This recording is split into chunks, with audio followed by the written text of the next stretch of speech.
Bismillahirrahmanirrahim. Assalamualaikum warahmatullahi wabarakatuh.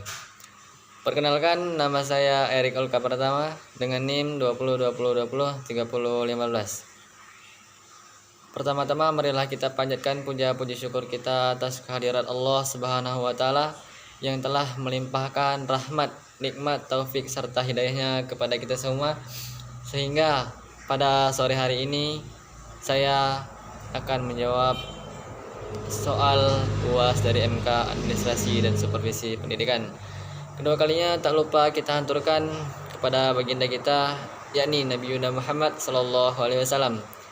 Tiga kalinya saya Erik Olka Pratama akan menjabarkan dan mempresentasikan materi yang akan saya presentasikan hari ini yang berjudul Kurikulum Manajemen Pendidikan.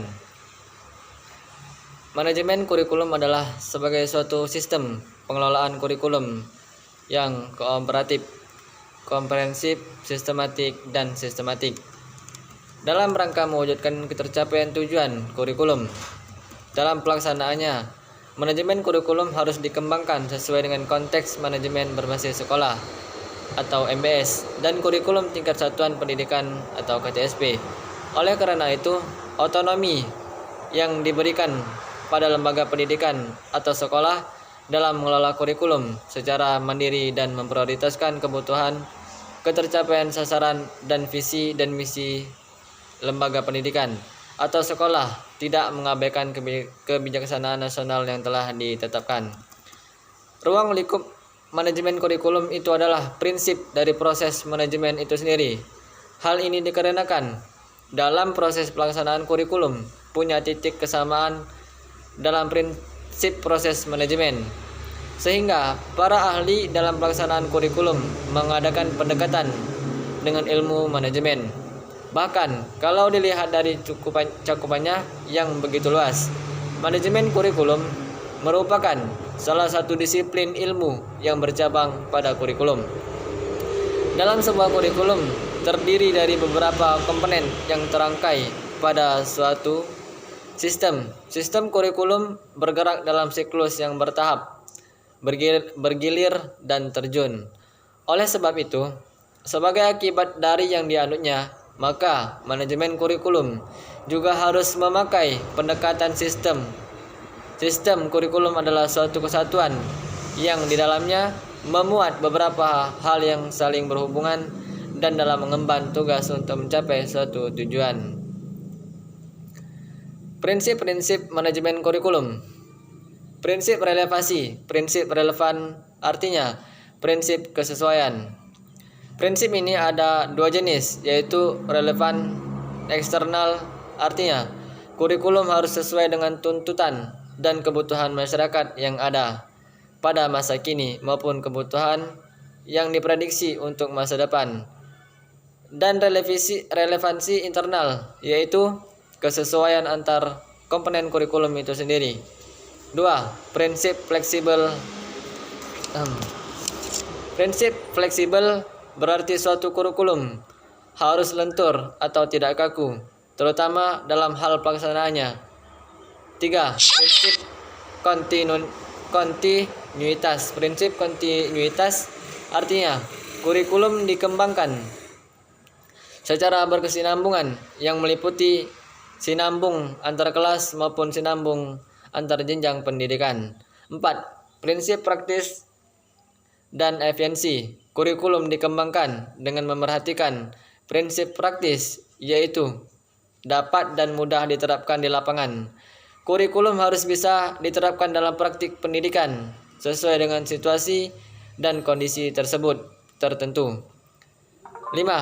Prinsip efektivitas. Prinsip ini menunjukkan pada suatu pengertian bahwa kurikulum selalu berorientasi pada tujuan tertentu yang ingin dicapai. Ada beberapa fungsi manajemen kurikulum, diantaranya sebagai berikut. A. Meningkatkan efisiensi pemanfaatan sumber daya kurikulum. Pemberdayaan sumber maupun komponen kurikulum dapat ditingkatkan melalui pengelolaan yang terencana dan efektif. B. Meningkatkan keadilan, equality, dan kesempatan pada siswa untuk mencapai hasil yang maksimal. Kemampuan yang maksimal dapat dicapai peserta didik tidak hanya melalui kegiatan ekstrakurikuler, tapi juga perlu melakukan kegiatan ekstra dan kurikuler yang dikelola secara integrasi dalam mencapai tujuan kurikulum. C. Meningkatkan relevansi dan efektivitas pembelajaran sesuai dengan kebutuhan peserta didik maupun lingkungan. Kurikulum yang dikelola secara efektif dapat memberikan kesempatan dan hasil yang relevan dengan kebutuhan peserta didik maupun lingkungan sekitar. D. Meningkatkan efektivitas kinerja guru maupun aktivitas siswa dalam mencapai tujuan pembelajaran. Pengelolaan kurikulum yang profesional, efektif, dan terpadu dapat memberikan motivasi pada kinerja guru maupun aktivitas siswa dalam belajar. E. Meningkatkan efisiensi dan efektivitas proses belajar mengajar. Proses pembelajaran selalu dipantau dalam rangka melihat konsistensi antara desain yang telah direncanakan dengan pelaksanaan pembelajaran. Dengan demikian, ketidaksesuaian antara desain dengan implementasi dapat dihindarkan. Di samping itu, guru maupun siswa selalu termotivasi untuk melaksanakan pembelajaran yang efektif dan efisien karena adanya dukungan kondisi positif yang diciptakan dalam kegiatan pengelolaan kurikulum. F. Meningkatkan partisipasi masyarakat untuk membantu pengembangan kurikulum.